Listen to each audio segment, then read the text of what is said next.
Hey guys, and welcome back for today's college football pick video play, heading into action into the college football playoff for December 28th, 2019. In this one, I'm going to be talking about this matchup here between the Big 12 and the SEC as the Oklahoma Sooners take on the LSU Tigers in Vegas, giving a ton of respect to the top team in the country as LSU comes in favored by 2 touchdowns, and we have a very high over-under, the total number sitting at 76 points. Now, in today's video, going to be discussing where we think the better value is going to lie on that over-under. And if we take a look at these two teams, they were two of the best offensive squads, of course, throughout the entire regular season, and that was a big reason why they both had as much success as they did, with the Sooners going 12-1 and LSU going 13-0, with Oklahoma averaging 43.2 points per game. Quarterback Jalen Hurts transferred over from Alabama, plugged right in to this offense, had a ton of success throwing for 3,634 yards and 32 touchdown passes, as well as leading the Sooners on the ground with over 1,200 rushing yards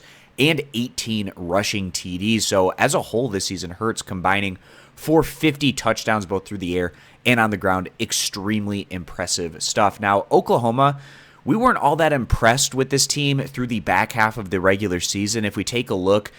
through their final 6 regular season games, they lost at Kansas State, and then following that, Oklahoma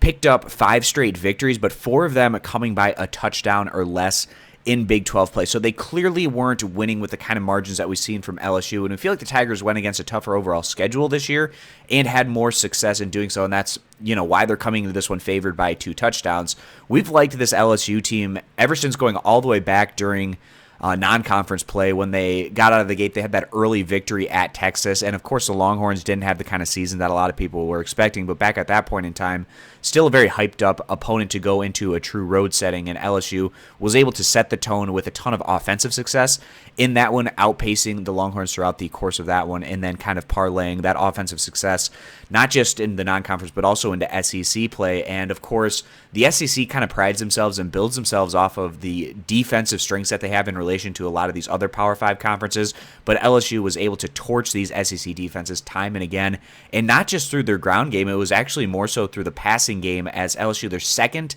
in college football in passing yards per contest. They're averaging nearly 48 points per game, and also they've been a little bit better than Oklahoma in terms of what they've been able to do on the defensive side of the ball. Now, that total number is extremely high at 76 points, but if these two teams just put up what they've averaged this year offensively, they would blow past this total number, but we don't expect that, given it's a high-pressure situation.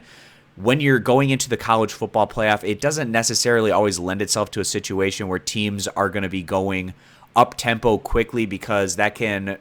lead to a situation where you get a lot more plays on the field, and that can kind of culminate into a situation where things might get away from you a little bit quicker than